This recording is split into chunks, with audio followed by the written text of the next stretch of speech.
just start with, I mean, what does it feel like the next day? Yeah, feels really good. I'm so proud of my team. The team has worked very, very hard, and I think the results, show that.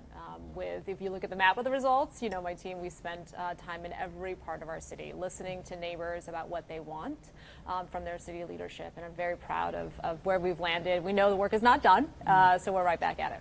Okay. Top two of many, many, many people. So what's next to get you to that home stretch? Well, honestly, we'll be continuing to do more of what we have done, which is talking about issues that people care about, right? How do we make sure we're bringing down costs where we can, making sure we're focused and using data to make smart investments where we must, and certainly bringing more transparency to how city dollars are being spent in our community. Those are the things that are top of mind. Certainly, as I've talked to voters and knocked on doors and been to neighborhood association meetings all across our city, to include chamber events, right? So this is really kind of a common theme, and we look forward to, working hard, getting out the vote again, and making sure we win on June 7th. And when it comes to transparency and being with the city and city dollars, things like that, also just talking to us, what does that look like for you? Yeah, well, look, I think it's really important, for example, that people have an idea of, why tax dollars are being spent where they are and the way they are and when they are, right?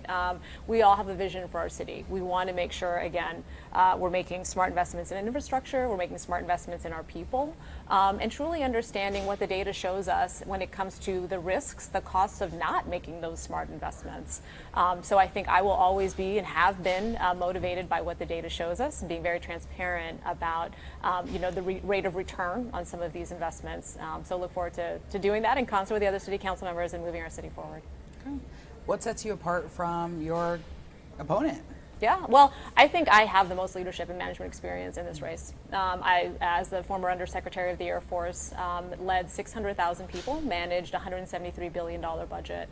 So look forward to bringing that service and leadership and service to our community. I've also laid out on my website, informed by data, the things I want to work on in the first 100 days. I think folks recognize that even if we had a different president, a different governor, many of the local challenges we have would be the same, right? We'd still have way too many kids, grades 3 through 8, not reading at level, math skills not at level. We'd have too many folks struggling with housing costs in our community, 95,000 to be exact on the strategic housing implementation plan, as well as many delayed construction projects that are not only kind of frustrating for you and I as we are driving, but also very frustrating for our small business owners that are challenged with getting folks in the door, right? So I've laid out the things that I'd like to work on in the first 100 days that were to tackle each of those issues. You mentioned reading at grade level and things like that when it comes to education. Yeah. Can you talk a little bit about how this will be moving forward given school vouchers being recently signed in? Well, I think I think we can, as we look across the country, the impact that this has had in other states. As I hear from neighbors and community members, they're very concerned. When we already look at the state of public education in Texas, I think it's important we look at the macro as well as the micro. At the macro level, Texas has an outsized impact on the direction of public education in our country, considering 1 in 10 kids in the country lives in Texas. And when you look at many of the inequities in our community, highest rate of poverty, economically segregated, those things are exacerbated by having a public education system. And unfortunately, that is not meeting the needs or is not funded at a level that appropriately meets the needs of our community. So very concerned about the way that vouchers will increase class sizes, right? Make it harder to retain and recruit good teachers, and certainly increase property taxes. Again, public education, I'm a proud product, not only of public education, of Title I schools. Every school I went to was a Title I school. Adams Hill Elementary School, Pease Middle School, John Jay High School. That public education, though, laid the foundation. I was able to earn a 4-year Air Force ROTC scholarship. That took me from John Jay High School to Boston University, and ultimately, this Title I kid was able to serve as the 27th Undersecretary of the Air Force. So I know public education is important for our economy, it's important for our democracy, and it is a great equalizer, which was why on my 100-day plan, I want to make sure as a city, we're doing everything we can to set up the next generation for success. Show me how many kids, how much talent are we leaving on the table as a result of not fully funding pre-K for SA in our community, and then show me the bill. Show me the bill. I would argue that's a bill we can't afford to not pay given the inequities in our community.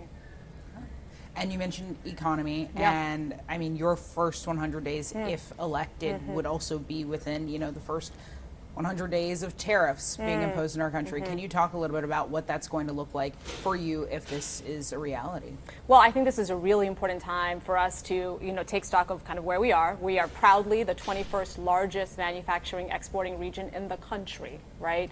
5% of our workforce works in manufacturing. That's $3-4 billion just in payroll. So certainly, I would love to be focused on how do we go, up the chain? How do we go from 21 to 17 to 14 to 12? That's what I'd like to be doing in concert with San Antonio Manufacturing Association, with South Texas Business Partnership, with the number of chambers that also have that touch a piece of that. That's what I'd like to be doing. But I think to your point, we may be grappling with the impacts of that. People, unfortunately, potentially being laid off, as there's decreased demand for tundras, for example. So we're going to have to work through that. My intention, though, would be to be as collaborative as we could be with our state delegation as well as with our federal delegation. How do we get through this so that we can get to a place where, again, working families feel secure, have good paying jobs, and we can make sure that our city is moving forward. And a little bit back on election night. Yeah. Low voter turnout. Talk a little bit about that, and in terms of, I guess, the future, what's the hope for June election voter turnout? Well, I mean, the hope is we win, right? Hope is not a strategy, which is why we're working very hard, again, continuing to knock on doors, make phone calls, and really talk about what's at stake in this election and the type of leader that I look forward to being for our city, working in concert with the city council, listening to neighbors. One of the things, I'll be honest, I've gotten such great reception about, which is this idea of how accessible I would be to voters. One of the things I've talked about is having a town hall every month in person. Facebook Live is cool, but there's nothing like in person, right? Going to D2, District 2, going to District 7, going to District 10, going into folks' neighborhoods, looking them in the eye, hearing their feedback about what's going well, what is not going well. And certainly folks have not been shy about their feedback as I've been campaigning, and that's great. You know why? Because this is their community, and they deserve the best, and that's what I look forward to delivering. And obviously, this was at a time that Fiesta was going on, the election. That's right. Can you talk a little bit about transparency and the conversation that's going on social media about getting a hold of you after the election last night? Well, I mean, I was very excited to work with my team, and again, they've worked so hard, and so we were proud to celebrate the moment together. And once the results had come in, a little bit delayed, as we understand the results coming in, but we were proud to celebrate that as a team, and then really celebrate the San Antonio way, right? So I was proud to walk down the strip and meet neighbors and engage with folks, frankly, many that voted for me, and they were proud to see me on the streets with them celebrating such a wonderful event in our community. So, as I shared last night with the press, actually, thankful for the support. The work is not done. We will continue to work hard because we know, what's at stake for our city. Okay. And in June, will your watch party be open to press? What's that look like? I mean, we're looking at, I'll be honest with you, I'm focused on knocking on doors, and we'll make sure that the watch party is as celebratory as it can be. Okay. Thank you. And when it comes to transparency with the voters and then also with media so that we can get that message out there, what are those top things that you're looking at in terms of making sure that you are transparent moving forward between now and June election? Yeah, I would think, any question that I've been asked, I've answered. So I'm very proud of that.